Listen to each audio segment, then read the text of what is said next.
let me come back to the questions which I have asked in the previous video. The question was, let me write here again, and don't mind if I write something else, but yes, the concept will be the same. Okay, so Rohan's age is 23, right? And I am putting it inside this. So what is happening that when I'm executing this, this variable introduction, I'm getting an error, which is syntax error. But the problem is that I don't see any kind of error. If what I have explained in the previous video, that whatever you enclose in single quotes is treated as string. But remember guys, the problem is that here we have Rohan's age, right? We have another apostrophe, we have this apostrophe in between the quotes, right? When such scenarios comes, what you can do, you have to use introduction is equal to, let me copy and paste, I will edit this, right? Oops. Right. So yes, you have to replace this single quote with double quotes, right? This will run your code. I'm executing it and this time I'm not getting any error. So whenever you encounter this apostrophe S in between the single quotes, just replace the single quote with double quote. That will rectify the error.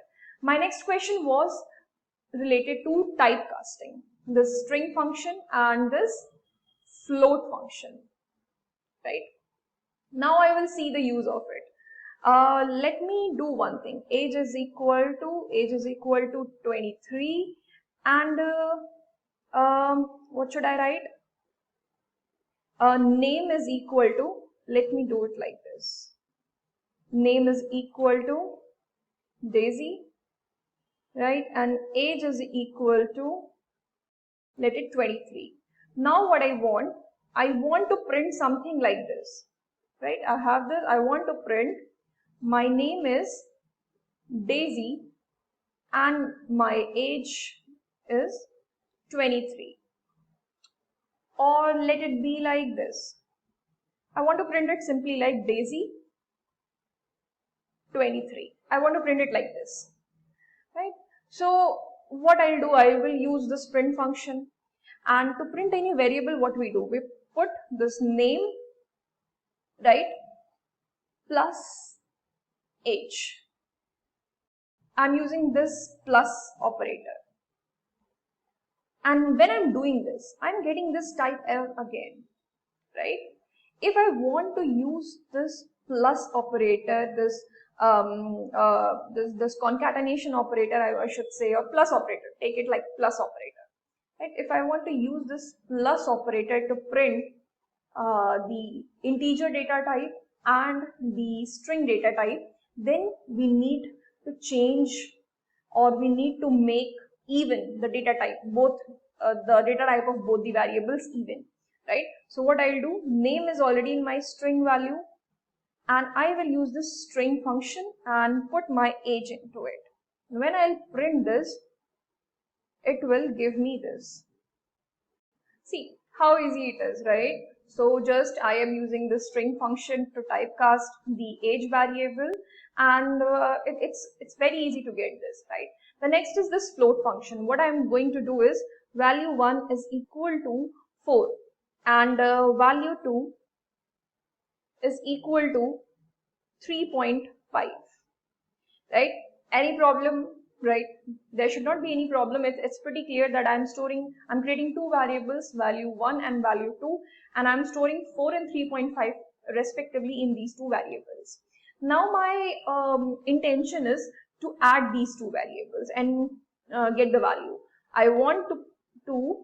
The task is add the values. This is the task. Mathematically, it seems very clear that I have to add, and I will get the answer 7.5. Let us do this. Value 1 plus value 2. This is giving me 7.5. Here, I am not experiencing any problem. But But suppose I want to get this value is equal to 4 written as, now my task is to get this 4.0. My task is to get this 4.0. How can I do that, right? 4.0, right? How can I do that? It's very simple. What I'll do, I'll use this print function, and inside it I will use this float function, and within it I will write my value 1. See, this is giving me the answer in this form, in the decimal form, 4.0, right? This is going to, though Python 3 is not going to give you any error when you will add this integer and float values, but yes, to make to create uniformity in the data, in the complete file, what you can do, you can either convert all the data of integer type into float. That will make the system look more good, right? More beautiful. So this is how you can do this, and I hope I made this video pretty clear. So we'll meet in the next video. Till then, take care. Bye bye.